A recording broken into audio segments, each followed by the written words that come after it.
Agora eu estou ao vivo, meus amigos da Rede Globo. Agora ficou mais torta ainda essa câmera, Brasil. Deixa eu ajeitar isso aqui. O pezinho.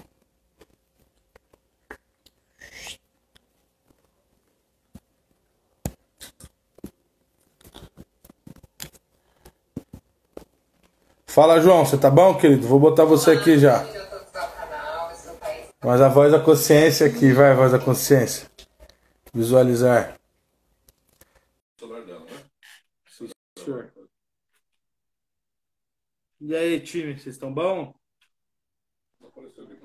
Oi, Guilherme, tá me escutando? Ô, João, Como é que tá? Tudo bem? Como é que tá essa turma aí? tudo certo? Todo mundo trancado aqui em casa, né? Todo mundo trancado na toca, né?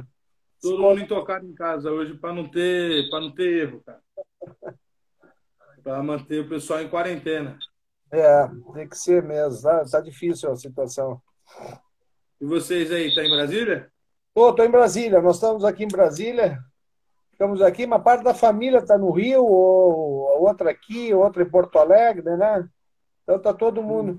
A preocupação é que nós temos um camarada que é meu filho lá, médico, né? E está faltando muita, lá no Rio Grande do Sul, pelo menos, muito equipamento médico aí para o pessoal trabalhar nessas emergências aí. Então a gente sempre fica um pouco preocupado, é o destino deles e tal, mas a gente fica preocupado como pai para que resolva de uma vez essa crise enorme que a humanidade vive, né, Guilherme? Sem dúvida. Mas, Aliás, começar falando, ô João, diga. que ontem foi Dia Mundial da Saúde, né? Dia Mundial da Saúde. E, enfim, começar mandando um beijo para todo mundo que trabalha na área da saúde, que está trabalhando nos hospitais, nos laboratórios, nas UTIs. Minha mãe, não sei se você sabe, João, mas a minha mãe, ela era enfermeira, né? Pois é, eu E sabia, assim, já tinha esse conhecimento. Realmente o pessoal tanto médicos, enfermeiros, o pessoal que dirige ambulância, esse pessoal todo que está permanentemente atendendo essa pandemia, eu acho que nós devemos a ele não somente as nossas homenagens, como o nosso carinho e o exemplo que eles estão dando com todas as falta de condições que nós estamos vivendo, pegou o mundo de surpresa, quer dizer, hoje nós estamos vendo aí, inclusive, uma nova pirataria de máscaras e de elementos médicos, então nós temos que fazer essa homenagem a todos a essas pessoas que estão na função de salvar vidas hoje, médicos, enfermeiros, é, enfim, todos aqueles que estão nessa missão de enfrentar com galardia essa situação que nós estamos vivendo. sim, são profissões que, enfim, são desvalorizadas no Brasil, né? Então, grande parte dos enfermeiros, dos médicos, tem que trabalhar em mais de um posto de trabalho, trabalham muitas horas por dia, estão sempre na linha de frente com várias doenças que eles podem acabar contraindo. Então, queria começar aqui a nossa live mandando primeiro aqui toda a nossa força, nossa energia boa, positiva Sem dúvida. para todos os profissionais da saúde, né? Em nome aí da minha mãe, a Renatinha, É, saudar todos os profissionais da saúde. E abrir também, apresentando para quem não te conhece, esse aqui é o João Vicente Goulart, foi candidato à presidência pelo Partido Pátria Livre nas eleições do ano passado, é escritor, poeta e presidente da Fundação João Goulart. Então, seja muito bem-vindo aqui, obrigado por aceitar o nosso convite, viu, João? obrigado, eu que agradeço imensamente estar aí de novo com vocês, principalmente com a atitude do Pátria Livre, que nos deu, não só o nosso ex-partido, que nos deu essa oportunidade, porque eu acho que o desafio que nós enfrentamos foi imenso, né? Nós sempre dizíamos que era uma luta de Davi contra Golias, enfrentamos aí uma situação, quer dizer, saímos de um partido com muita galardia, apesar de todas as dificuldades que nós prevíamos, mas eu acho que nós levamos a mensagem.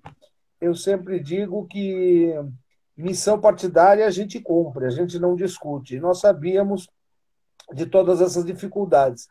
Mas, sem dúvida, Guilherme, hoje nós olhamos aí os programas que foram apresentados em 2018, das 13 candidaturas que houveram, o nosso partido apresentou a melhor proposta de desenvolvimento econômico para o Brasil, que, sem dúvida alguma, isso nos enche de orgulho. Apesar de nós termos saído de um partido que deriva do MR8, que era um movimento revolucionário, que lutou contra a ditadura brasileira, nós que passamos no exílio, partido novo, que não tinha deputados, que a legislação não nos permitia participar do debate, que não tínhamos espaço na televisão, que não tínhamos recursos e nem sustentação nas bases, prefeitos, vereadores, etc., muito relativo, nós apresentamos com muita galardia e muita honra o melhor programa de desenvolvimento social, político e econômico. Se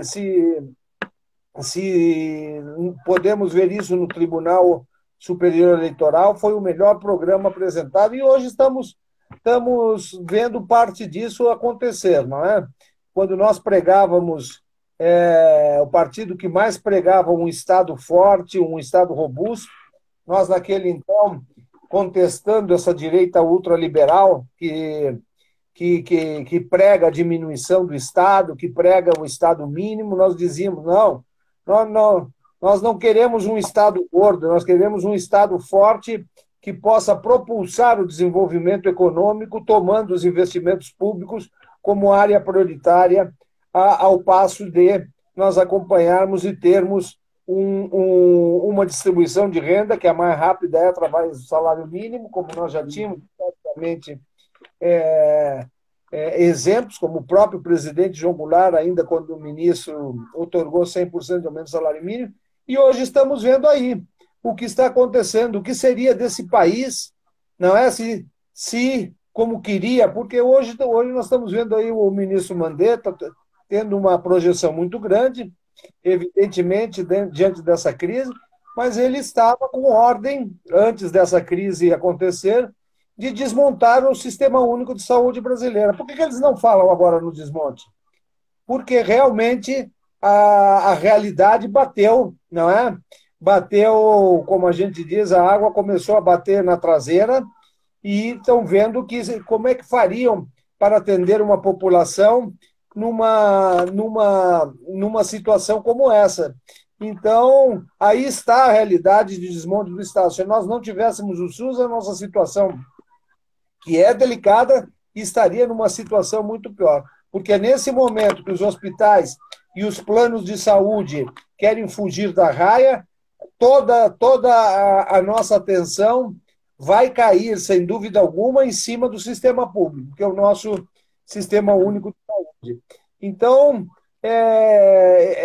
esse momento está nos mostrando o quanto nós tínhamos razão de dizer que nós queremos um Estado que assuma o desenvolvimento econômico, social e político do país, ou seja, que tome as rédeas desse desenvolvimento.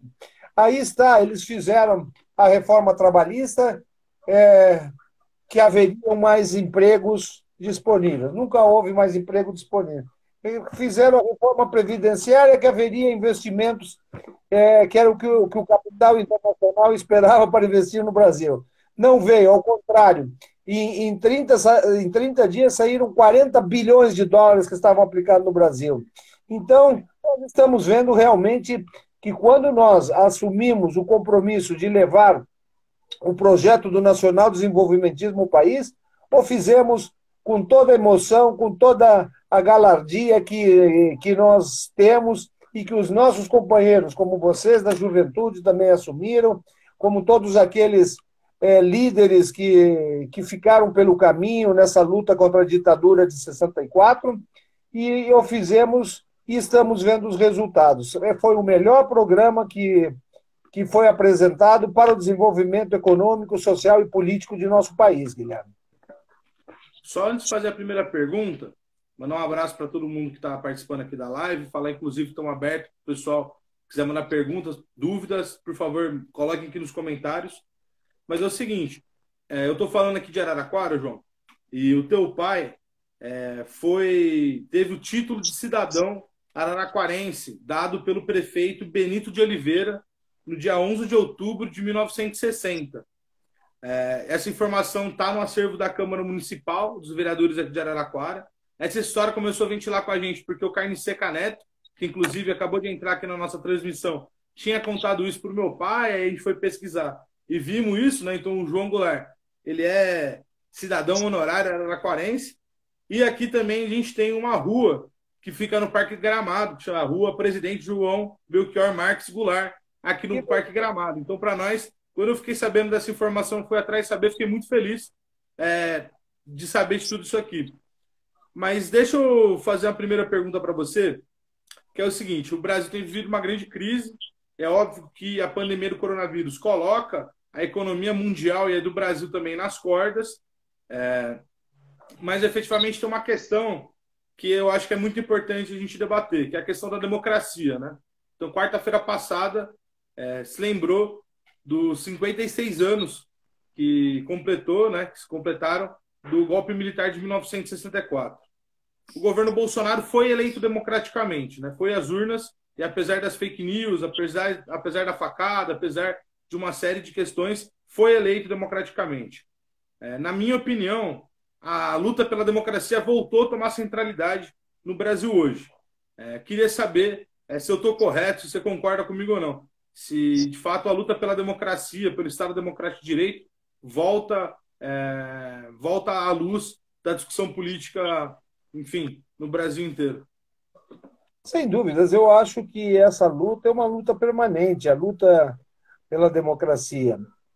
Nós, lamentavelmente, com o golpe de 1964, que a gente pode entrar em alguns aspectos da ordem democrática, e que muito nos surpreendeu, não é? Os militares atuais falando que, como o ministro da Defesa, que o golpe de 64 foi um marco para a democracia. Então, isso chega a ser piada. Isso chega a ser piada para todos aqueles que conhecem o mínimo de história. 64 se dá uma ruptura da democracia. Em 64 se dá um golpe de Estado na nossa Constituição. Ou seja, eles depuseram um presidente legitimamente eleito pelo voto popular. Ou seja, e inclusive o seguinte, Jango era presidente por 2 vezes, foi eleito vice-presidente numa chapa diferente da de Jânio Quadros, ou seja, os votos dele eram dele e não do presidente Jânio Quadros, ao ponto de ele ter derrotado o vice do presidente Jânio Quadros, que era o Milton Campos, e estava na China quando se produz a renúncia do presidente Jânio Quadros, e já naquele então os militares, os 3 ministros militares, que era o Silvio Reck, Grum Moz e Odílio Denis, dão uma declaração pública, está nos jornais dos anais da história do Brasil, dizendo o seguinte: Jango está na China, é comunista e não volta para subir a presidência. Ou seja, numa atitude claramente golpista. Em 61 tiveram que recuar porque houve o movimento da legalidade, liderado naquele então pelo governador Leonel Brizola, no Rio Grande do Sul, e o Terceiro Exército aderiu à Constituição. Por isso houve a emenda parlamentar número 4, e que mesmo assim o Congresso tirou lá dos escaninhos do Congresso Nacional uma emenda parlamentar, que inclusive era de um deputado gaúcho, chamado Raul Pila, naquele então, mas que adormecia há tempos no Congresso Nacional sem entrar na pauta, e às pressas para contornar uma crise política, porque já ali poderia haver uma resistência de parte do Rio Grande do Sul, junto com o Terceiro Exército, para acalmar as situações, ao ponto que, inclusive, no discurso de posse, que foi no dia 7 de setembro de 61, o presidente João Goulart, Jango, vim para acalmar os ânimos, mas vamos caminhar rumo à democracia. E ele novamente, em janeiro de 63, ele é referendado novamente quando se derruba através de um plebiscito nacional, se derruba o parlamentarismo e o povo brasileiro lhe otorga, com 83% das intenções de voto, a devolução do seu mandato presidencial com todos os poderes, que é aí quando ele parte para as reformas de base, as famosas reformas de base que vieram a desembocar no outro golpe, esse sim, vitorioso de parte dos militares, que chamam isso de marco da democracia. Eu, inclusive, nesses dias atrás, há 7 dias atrás, quando eles comemoravam, dizendo que isso seria um marco da democracia, eu ainda digo, sim, deve ter sido um marco. Eu acho que eles têm razão. Foi o marco da perseguição, o marco da tortura, o marco da cassação de mandatos, o marco de fechar o Congresso, o marco de assassinar pessoas sob a custódia do Estado, por agentes do Estado, o marco da censura, o marco de queimar livros, o marco de... Quer dizer, nós vivemos uma ditadura feroz durante 21 anos que massacrou o povo brasileiro e eles vêm chamar isso de marco da democracia. São esses militares que estão aí no governo, mais de 300 militares que estão no governo Bolsonaro, em altos postos da nação, dizendo uma barbaridade desse tipo. Eu, inclusive, disse, olha, eu, sinceramente, numa reportagem que eu fiz com a Veja, eu disse, sinceramente, eu acho que o vice-presidente Mourão, que foi eleito democraticamente na última eleição de 2018, ele não sabe a diferença entre ditadura e democracia. Até brinquei, como os lotes de antigamente, que era o marechal legalista, o general Lott, que inclusive impediu um golpe na posse em 55 de Juscelino e de Jango.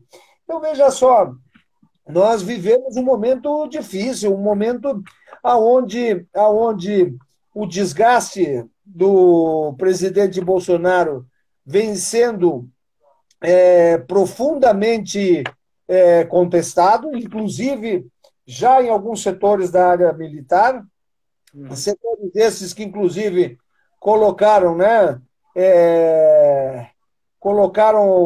a administração da crise do coronavírus sob as ordens do general, agora comandante da Casa Civil, e cada dia, hoje mesmo, o Globo, há 2 horas atrás, divulgou uma pesquisa do Datafolha, aonde diz que 17% dos eleitores do Bolsonaro estão arrependidos desse voto. Então, nós vivemos uma crise política muito difícil nesse momento. E eu iria além. Esta posição não é ridícula, uma posição do Bolsonaro contra a quarentena, contra a proteção da população menos favorecida do Brasil, mostra realmente que ele está apostando no caos. Não é? Ou seja, se nesse momento nós apostarmos no caos, qual é a posição que ele está querendo? Na minha opinião, ele está querendo uma convulsão social para poder, desta maneira, justificar uma intervenção. Ele já tem aprovado pelo Congresso Nacional o estado de calamidade. Para o estado de sítio, falta um passo. O estado de sítio, dentro de nossa Constituição, se houver o que ele está pretendendo, que é uma comoção pública, uma rebelião de ordem interna, que, aliás, essa questão de rebelião de ordem interna é a única coisa que os militares brasileiros estudaram para fazer, que a antiga lei de segurança nacional, que eles implantaram lá em 64. Houve, Guilherme, de 64 a 68, um purgatório dentro da Escola Superior de Guerra, das Forças Armadas Brasileiras, porque em 64 não houve apenas a cassação de muitos civis, deputados, senadores, presidente da República, que exerciam a plena democracia. Eles cassaram houve mais militares caçados do que civis. Houveram quase 7 mil militares. Isso nos mostra o quê? Que a tendência geopolítica, a tendência de entendimento do sistema militar que hoje predomina nas Forças Armadas é exatamente lutar contra o povo brasileiro, porque nós não temos inimigos externos há muito tempo, desde a Guerra do Paraguai, né? Que nem era a República Federativa ainda. Nós vivíamos ainda no sistema do anterior à proclamação da República. Então, veja só, nós temos olhado com muita cautela o que esses militares estão dizendo aí. Ou seja, tem outro processo paralelo que nós podemos conversar, que é esta última visita antes do coronavírus que o Bolsonaro fez ao Trump. Aliás, uma visita completamente fora de qualquer protocolo internacional, não é? Porque ele foi se encontrar numa janta dentro de uma propriedade particular na Flórida do presidente Trump, e lá foram assinados tratados militares que colocam o Brasil numa posição, entre aspas, de defesa, mas que a programação era o ataque à Venezuela. Hoje nós temos certeza de que a movimentação que a Marinha dos Estados Unidos está fazendo na Venezuela e a declaração de declarar o Estado venezuelano como um Estado do narcotráfico nos mostra claramente aonde queria se chegar. Eu acho que essa posição foi atrasada pelo coronavírus, mas não está descartada. E nesse momento que se houver uma intervenção num país latino-americano e o Brasil declarar estado de guerra, automaticamente um estado de guerra é um golpe interno de Estado no Brasil contra os direitos humanos, contra o livre pensamento, contra tudo o que foi feito na ditadura militar de 64, sob a tutela das baionetas, dos canhões, dos tanques, e hoje, democraticamente, nós estamos marchando, democraticamente entre aspas, evidente, para uma situação perigosa como esta. Eu acho que nós devemos ter muito cuidado, porque estas contraposições políticas, inclusive dentro do governo Bolsonaro que existem hoje, no decorrer desta crise do coronavírus, pode nos trazer ainda várias complicações institucionais do tipo desta ordem, de quererem transformar, não é, uma grave situação sanitária numa situação política. Eu sempre digo, só falta o cadáver. Quando aparecer o cadáver, aparecem as medidas de força. Então, é muito difícil, eu acho que temos que estar preparados, porque pode, como eu disse antes, quem sabe não surge aí um novo lote para salvar esse país. Porque o que eles estão aproveitando, inclusive nós podemos falar posteriormente, o que eles estão aproveitando diante, claro e notório, diante da declaração, não é, que o Congresso deu, essa autonomia financeira para se gastar além do orçamento, nós estamos vendo que isto muito mais se fala em 1 trilhão e 200 bilhões de auxílio aos bancos. Ou seja, repassa para os bancos em vez de repassar para a crise social, em vez de repassar para onde nós deveríamos estar repassando.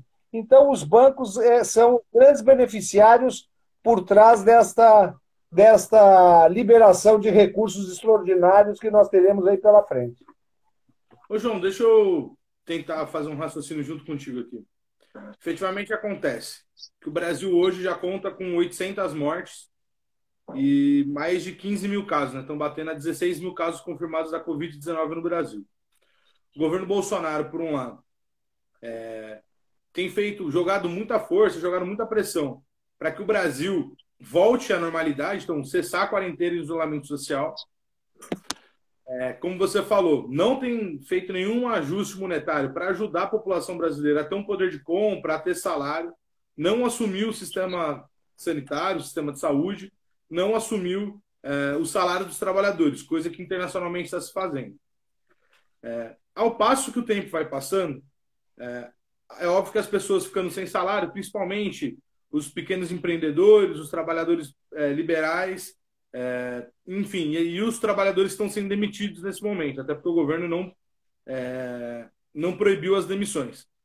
Então, essa caminhada que ele tem feito até aqui, de pressionar o Brasil a voltar ao normal, em detrimento à vida das pessoas, isso quer dizer não mobilizar o Banco Central, o Ministério da Economia, o Ministério da Fazenda, toda a economia brasileira, para resolver o problema dos brasileiros. Podemos chegar à conclusão que ele quer criar uma convulsão social, um caos social, porque os estudos, né, que têm se debatido muito no Brasil, é que, na prática, se a gente não ficar em isolamento social, podemos chegar a 1 milhão de mortos. E o governo Bolsonaro tem feito essa força para o Brasil voltar ao normal. Então, ele quer causar uma convulsão social, um caos social no Brasil, é isso?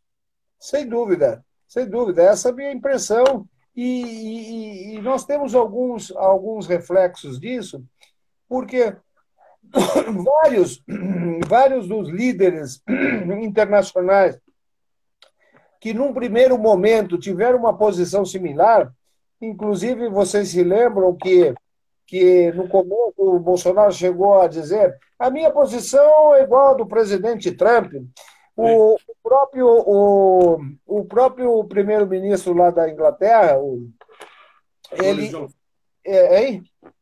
Boris Johnson. O Boris, que está agora, inclusive, na UTI. Eles produziam aquele efeito de contaminação em manada, ou seja, deixa contaminar para ver se isso aí cria um antivírus. Isso já era uma síntese, a teoria já era completamente contestada pela Organização Mundial de Saúde e vários países recuaram disso. Inclusive, nós vemos aí exemplos como a Itália, a Espanha, enfim, que estão tendo problemas porque adiaram o confinamento. O próprio presidente Trump hoje já admite como um número relativamente baixo, ou seja, um número otimista, 250 mil mortos nos Estados Unidos. E ele está aí agora confiscando, né, aviões, barcos que passam com material médico para outros países. Ele está usando uma cláusula de guerra, confiscando para ser usado pelo povo americano com prioridade. Então, é evidente que o que nós estamos vendo no Brasil é a propositura do caos social. Não é por nada que Bolsonaro está aí numa posição. Hoje eu vi também, em qualquer notícia, que a classe médica que votou no Bolsonaro já está completamente contra o Bolsonaro quando ele se coloca nessas posições de liberar a economia, da gripezinha, eu sou atleta. Quer dizer, ele está numa posição de provocar o caos para desviar a atenção pública e criar as condições necessárias de uma intervenção, de um estado de guerra que possa vir uma intervenção, tirar o Congresso da jogada, tirar o que está funcionando realmente hoje. Hoje eu acho que está se restabelecendo a República Federativa do Brasil através do posicionamento dos governadores, não é? Uhum. O STF também está tendo esse entendimento, não é? Já houve liminares a favor de que cada governo... O Bolsonaro encaminhou um decreto que foi derrubado recentemente por uma liminar de um dos ministros do STF, e nós estamos vendo a divisão, inclusive, de setores que apoiaram o Bolsonaro, e eu acho isso um dado importante, um dado que a gente tem que olhar com cuidado político necessário, que são as posições, por exemplo, de governadores como Caiado, que é médico, que já rompeu publicamente com o Bolsonaro, aí com o governador Dória, que rompeu publicamente com o Bolsonaro, o Witzel no Rio de Janeiro, ou seja, o esfacelamento dessas posições radicais, fascistas, que apoiaram o Bolsonaro nessas condições da eleição em si, do projeto eleitoral, hoje já estão recuando, porque estamos vendo e caminhando para um. Nós vamos ter que ter um grande entendimento, um entendimento racional, não é? Daquelas pessoas que olham a situação mundial, que é uma pandemia mundial, e isso, inclusive, vai mudar muita coisa. A pós-epidemia mundial, sobre como nós olhamos o mundo, principalmente esse mundo neoliberal aí, está caindo os tijolos em cima das cabeças deles. Porque no momento que eles pregam a globalização dos lucros das empresas, do livre comércio, eles não olharam, não é, que essa globalização tinha que ser de bem-estar social também. Nós não podemos olhar jamais, não é, a fome na África, na Somália, como uma coisa africana. Nós temos que olhar isso como uma coisa de nossa humanidade, de nosso planeta. Isso é uma obrigação de todos. E esta pandemia está mostrando que não adianta termos ricos. Esse vírus parou o maior porta-aviões da frota americana, que é o USS Roosevelt, parou um porta-aviões com poder atômico de destruir um continente inteiro. Ou seja, as coisas não sairão do mesmo jeito que começaram. Nós teremos que ter uma visão diferente.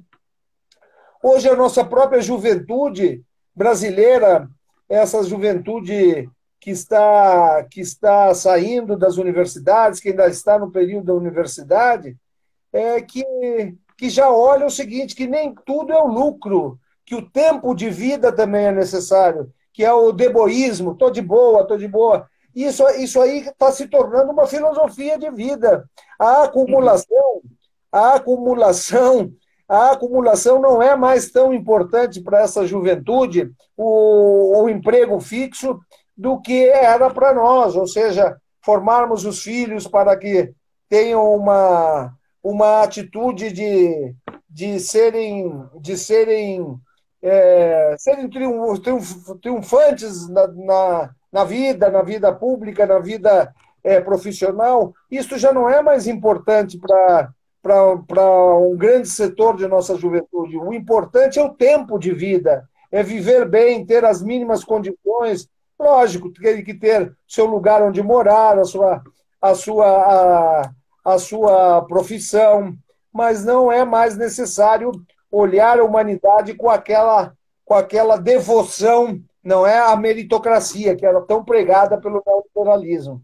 A meritocracia está aí, mostrando que não adianta você acumular diante de uma tragédia mundial que não haja uma identificação dos seres humanos.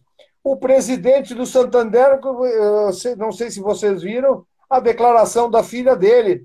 Meu pai, nós somos de uma família tremendamente rica e meu pai morreu sozinho dentro de um hospital procurando uma coisa que é grátis, que é o ar.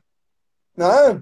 Então, nós temos que ver que nós vamos sair diferente dessa crise. Agora, nós temos que ter cuidado com o que pode acontecer no Brasil. Eu estou extremamente preocupado com essas posições radicais de se criar condições para uma instabilidade social, ou seja, uma provocação onde a nossa população não aguente, sai às ruas, comece os saques aos supermercados, e eles estão aproveitando isso, porque em vez de distribuir, propuseram R$ 200, foi o Congresso que autorizou 600 para as pessoas que, os novos empreendedores, porque hoje o desempregado que vende pipoca na rua é um novo empreendedor, né?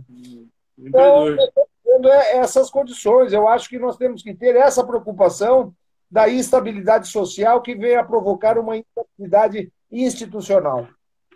Ô, João, eu queria pegar por um aspecto aqui mais econômico do que você falou. Você citou o caso dos Estados Unidos estarem confiscando o conjunto do maquinário, das EPIs que tem passado nos portos e nos aeroportos americanos, né? Eu acho que o caso que pegou aqui no Brasil foram os respiradores comprados pelos governos do Nordeste, em especial da Bahia, que foram apreendidos nos portos americanos, né? Eu acho que isso explicita, primeiro, uma falta de humanidade tremenda por parte do governo americano de fazer isso, mas também explicita que, efetivamente, o Brasil não produz respirador aqui, né? Eu acho que a gente consegue observar que dos anos 90 para frente, houve uma política muito forte de desindustrialização no Brasil e que radicaliza no governo Bolsonaro. Tanto que hoje foi fechado o primeiro contrato de compra do governo enfim, empresas aqui no Brasil e aqui, na verdade, não produz nada, só monta com produtos vindo do exterior. Então, eu queria pegar esse recorte, porque, efetivamente, o governo do Getúlio Vargas e do seu pai, o João Goulart, tinham como uma proposta muito forte a substituição de importações. Então, criar indústria nacional, fazer com que o Brasil pudesse se industrializar. Você não acha que é um momento que a gente pode aproveitar a crise e fazer um grande processo de substituição de importação, produzir aqui dentro, ou botar a economia brasileira como se fosse uma economia de guerra mesmo agora, botar as indústrias, as metalúrgicas para produzir respiradores, máscaras, EPIs aqui no Brasil, em vez de a gente ficar importando? Até porque essa última compra que o Brasil fez, os respiradores só vão chegar em agosto. Então, até lá, muita gente vai morrer sem respirador. Você não acha que esse é um ponto, um candente agora, para a gente trazer essa discussão da necessidade de industrializar o Brasil? Sem dúvida. Eu acho que o grande... Nós já em 2018, nós tínhamos a indústria brasileira, várias das indústrias do Parque Industrial Brasileiro, com 30% de obsolência, ou seja, 30% da indústria brasileira estava sem produzir, a capacidade de produzir já estava sendo reduzida. Agora, evidentemente que que a indústria brasileira, e na época, tu falasses aí, Guilherme, na época de Getúlio, Juscelino, inclusive Jango, quando se inicia a industrialização do Brasil, é evidente que você tem que proteger a indústria nacional, principalmente de similares, não é? Uma das reformas de base, que também foi um pilar era uma chaga aberta quando o meu pai, o Jango, o presidente João Goulart, mexeu nisso e defendeu na ONU essa posição, que era a lei da remessa de lucros. A lei da remessa de lucros é o que opera no Brasil. Então, você não, aqui no Brasil, nós não temos nenhuma taxação para as remessas dos lucros obtidos dentro do nosso território nacional das empresas multinacionais. Ou seja, nós não temos nenhuma lei que proteja ou taxe essas remessas. Então, você vê resultados fantásticos, não é? As montadoras brasileiras, claro que não nesse momento, mas as montadoras Ford, Chevrolet, Volkswagen tinham mais lucros no Brasil do que nas suas matrizes, porque lá eles tinham que respeitar os direitos dos trabalhadores. O operário alemão ele tem um padrão muito mais alto e um ganho muito mais alto que o nosso. Então, o que acontecia? Nós passamos em vez de fabricar, a sermos meras montadoras aqui no Brasil. E o dumping, tanto na área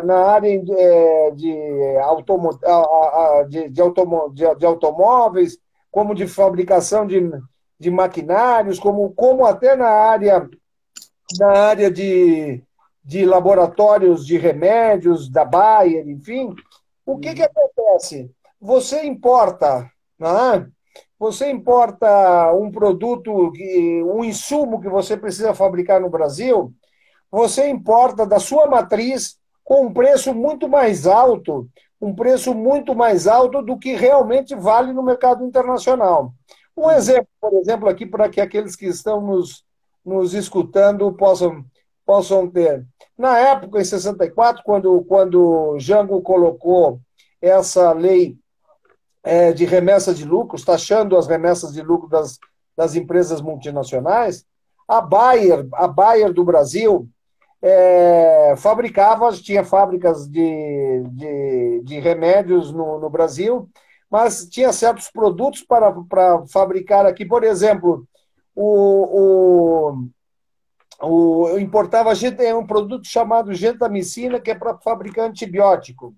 Então, ele importava da sua matriz o quilo de gentamicina, eu não me lembro o preço, assim, vamos dizer, mas por US$ 100.000 o quilo, né, que era o insumo para fazer.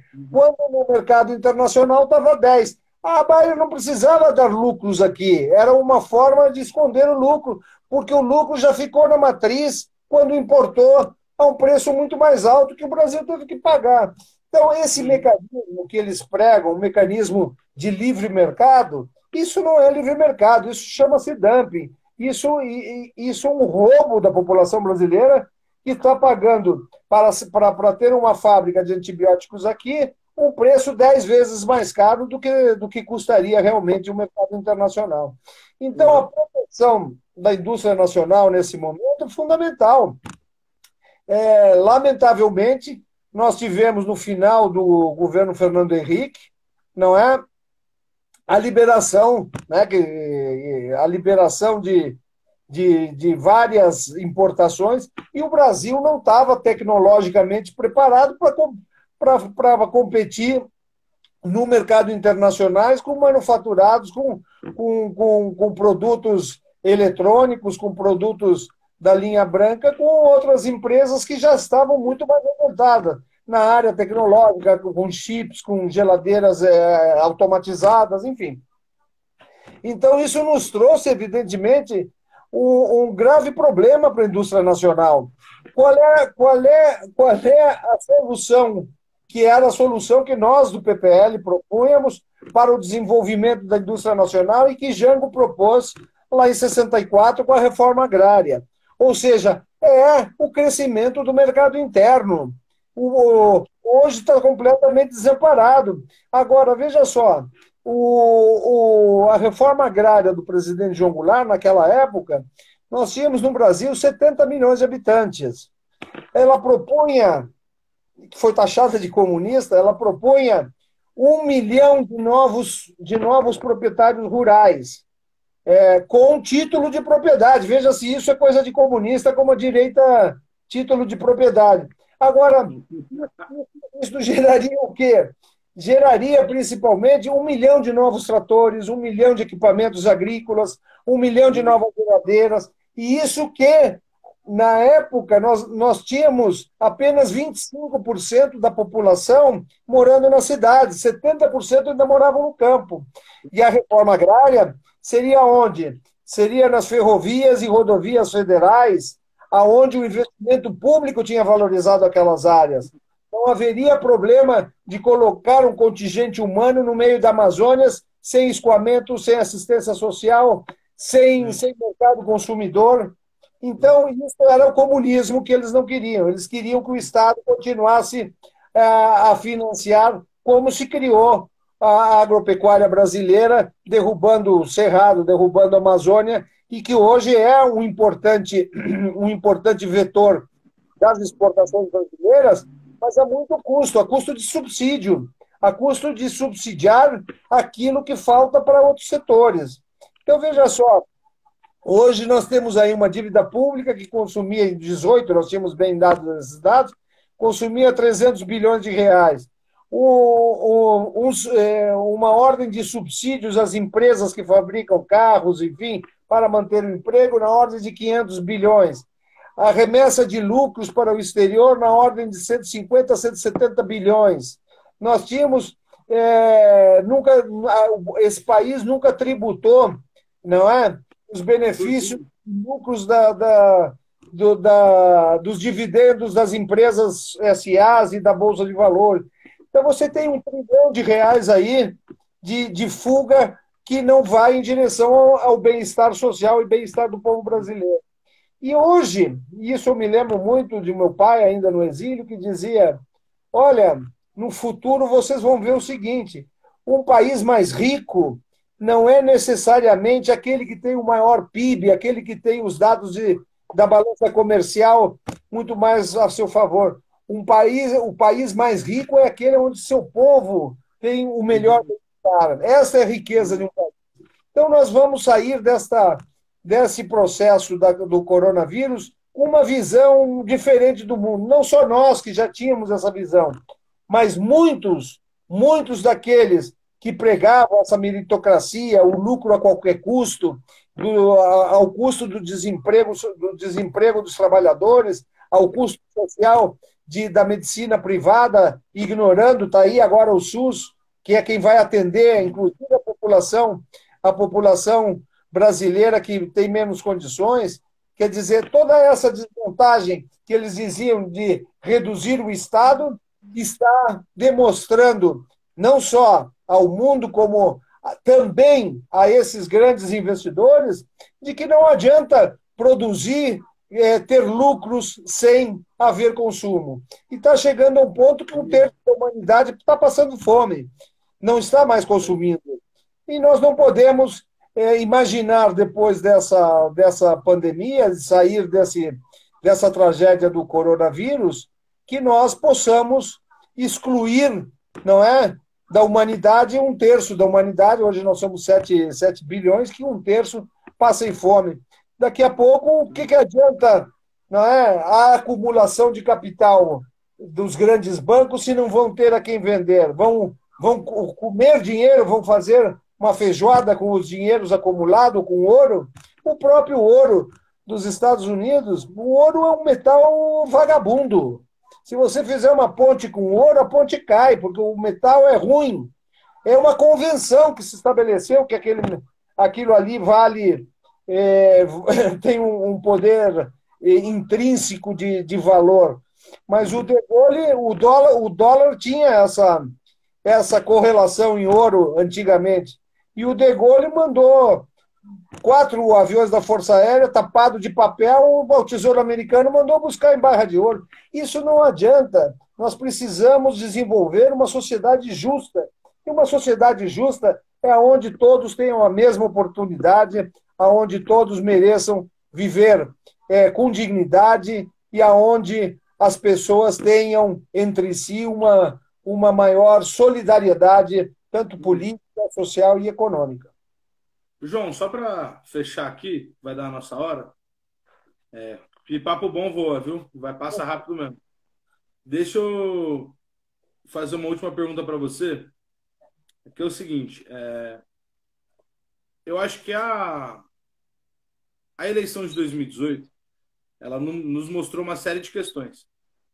O crescimento da extrema-direita, a questão da rede social está muito intrínseca hoje à luta política, mas efetivamente mostrou que faltava para o conjunto das forças políticas um projeto de nação, um projeto de desenvolvimento nacional. A minha interpretação é que mesmo o candidato que todo mundo se blocou no segundo turno para votar, que era Haddad, que era o Fernando Haddad, né, do PT, faltava a ele uma lucidez de entender o que é um projeto nacional de desenvolvimento. E na minha opinião, eu acho que, né, na minha opinião, atualmente as reformas de base elas se fazem mais necessárias do que nunca. Né? Então, aquele programa apresentado pelo João Goulart, pelo teu pai, enquanto era presidente, se fazem mais atual do que nunca. E que existe uma necessidade crescente hoje de a gente conseguir aprofundar o nosso entendimento do que era aquele conjunto de propostas das ditas reformas de base, né?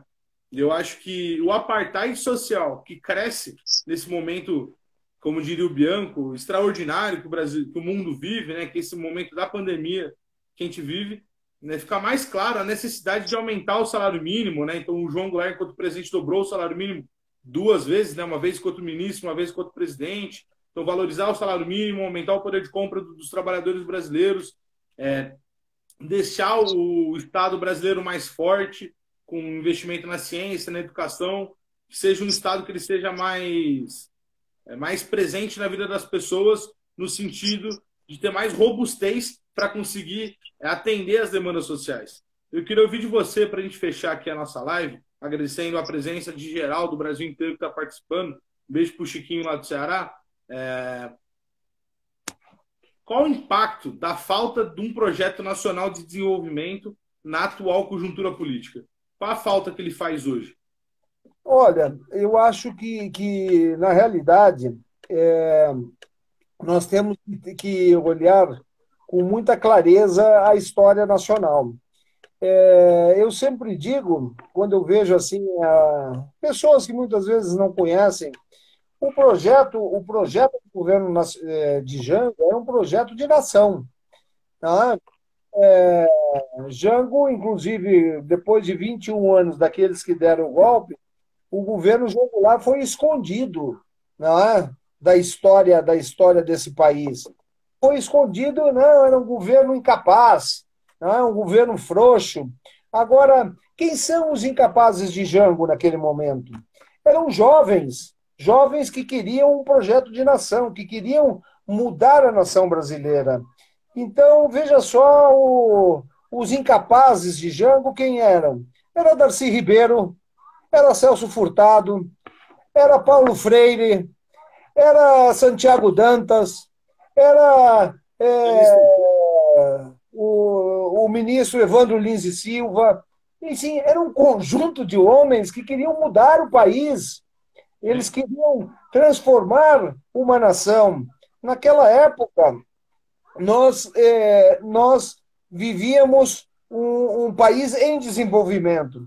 A Coreia do Sul estava saindo da Guerra da Coreia destroçada. O que é a Coreia hoje? Agora, o que nós perdemos naquele momento? Nós perdemos o grande relacionamento com o mundo. Jango não estava na China a convite do governo chinês para importar o comunismo. Jango estava na China porque entendia, naquele momento, a China tinha 800 milhões de habitantes, hoje tem 1 bilhão e 400 milhões, mas era o país mais populoso do mundo e Jango entendia que o Brasil deveria abrir as suas fronteiras para a China, porque daria à indústria nacional um mercado que não tinha naquele momento. Só dependia do mercado americano e do preço que eles colocavam nas nossas mercadorias. Agora, não, está na China, é comunista. O Nixon, presidente dos Estados Unidos, 10 anos depois, foi, por favor, pedir à China, teve que romper com Taiwan para reatar relações com a China para desenvolver o mercado americano junto com o mercado consumidor, como era a China. Agora, nós temos que nos dar conta de que, para um projeto de nação, nós precisamos de um governo que tenha esse compromisso. Jango, quando caiu, caiu de pé. Ele poderia ter negociado o poder e ficado no poder. Era só, inclusive, né? era só negociar, fechar os sindicatos, fechar. Agora, esse não era o seu papel. Seu papel, quem sabe o destino lhe trouxe isso, era morrer no exílio, mas trazer esse debate até hoje. Quem é que debate hoje? Eu sempre digo, eu sou muito orgulhoso de ser filho do presidente João Goulart. Não o seria se fosse filho de algum ditador sanguinário que matou, torturou, caçou, fechou congresso e se diz democrata. Então, nós temos que ter um projeto de nação, parte da consciência coletiva. Nós temos que criar, mostrar que um povo realmente só é livre quando aprende a conquistar a sua soberania, a sua liberdade e, principalmente, impor o seu estilo cultural de vida. Nós temos aí hoje que mostrar isso, que esse povo tem força. E temos que aproveitar o momento e estar atentos ao que pode vir. Não é? Porque nós temos que ver aí e mostrar às nossas Forças Armadas que elas são subordinadas à vontade popular e que não queiram mais subordinar a vontade dos militares e subordinar o povo brasileiro. João, entramos nos nossos últimos 5 minutos aqui, senão o Instagram derruba a gente aqui da nossa live. Só fazer uma consideração. Certo. Eu tinha um professor na faculdade chamado Milton Lauerta, que foi militante durante a ditadura, foi do PMDB durante muito tempo, um grande mestre da ciência política. E ele dizia uma coisa que eu concordo muito, na verdade, né? Talvez um dos principais crimes cometidos pela ditadura militar e pelo golpe de 64 foi impedir o encontro do Brasil com ele mesmo, seja no ponto de vista cultural, seja no ponto de vista político, e seja no ponto de vista intelectual, de governança, um ponto de vista mais ideológico, de uma tentativa de construir um Brasil. Porque eu acho que quando a gente olha o poder hoje, né, com Bolsonaro, Weintraub, Onyx Lorenzoni, ajuda aí, voz da consciência, quem mais os governos desses ministros aí? O general Heleno, enfim, essa gama de idiotas. Quem? O cara do Itamaraty. A gente olha para trás e vê Nício Teixeira, vê João Goulart, vê o Darcy Ribeiro, Paulo Freire, vê essa gama de intelectuais e pensadores do Brasil, nos vê. Eu acho que fica claro que essa ruptura democrática feita em 64 reverbera até o dia de hoje, né?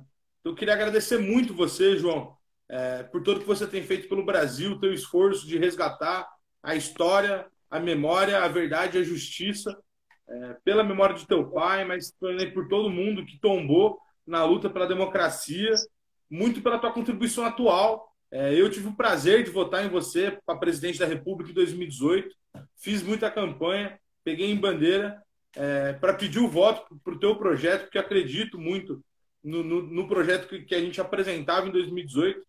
Então, eu gostaria muito de agradecer o teu tempo, a tua disposição de vir conversar com a gente, com esse nosso público que está aqui, enfim, conversando com a gente, batendo esse papo. Queria agradecer muito.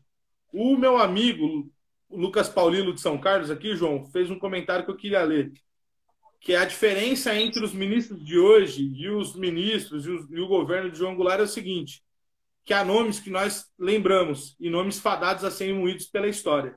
Eu acho que é exatamente isso. O governo João Goulart vai ficar para o resto da história do Brasil e não vai ser apagado. Enquanto o governo Bolsonaro, nós vamos passar por cima dele. Viu? Então, muito obrigado por você ter aceitado aqui conversar com a gente esse bocadinho de tempo. E só queria, antes de passar para você, que a gente só tem mais 2 minutinhos, recomendar para o pessoal esse livro aqui, ó, do Luiz, do Muniz Bandeira, aqui, O Governo João Goulart, que é um grande livro que eu li e aprendi muito sobre o governo do seu pai. Alô? Cortou o áudio aqui. Não, tá me escutando? Temos 2 minutinhos. Dá o último recado pro pessoal, João. Tá bom, olha, quem agradece, quem está muito agradecido sou eu, viu, Guilherme? Eu acho que a nossa participação aí de 2018, junto com vocês, com essa juventude heróica que nos acompanhou, que acompanhou o partido, e nós temos como resgatar essa história. É só nós não deixarmos morrer as nossas lembranças, as nossas lutas, e não deixarmos principalmente de lembrar aqueles companheiros que tombaram pelo caminho dessa luta, pela liberdade, pela soberania nacional, e nós devemos honrar esses nomes. Então, meu muito obrigado, Guilherme, e conta com a gente a qualquer momento, porque a pátria é longa e morrer pela pátria não é pouca sorte para ninguém. Grande abraço a vocês. João, obrigado. Só queria já, nesse último minuto, convidar todo mundo, porque domingo, às 19 horas, aqui no minha página do Instagram, no Guilherme Bianco 65, a gente vai conversar com o Felipe Estrela, jogador da seleção sub-20, da seleção brasileira e do Roma, lá da Itália. Vai estar batendo um papo aqui com a gente. Beleza? Obrigado, João. Um abraço para todo mundo aí. Bom a todos. Tchau, tchau.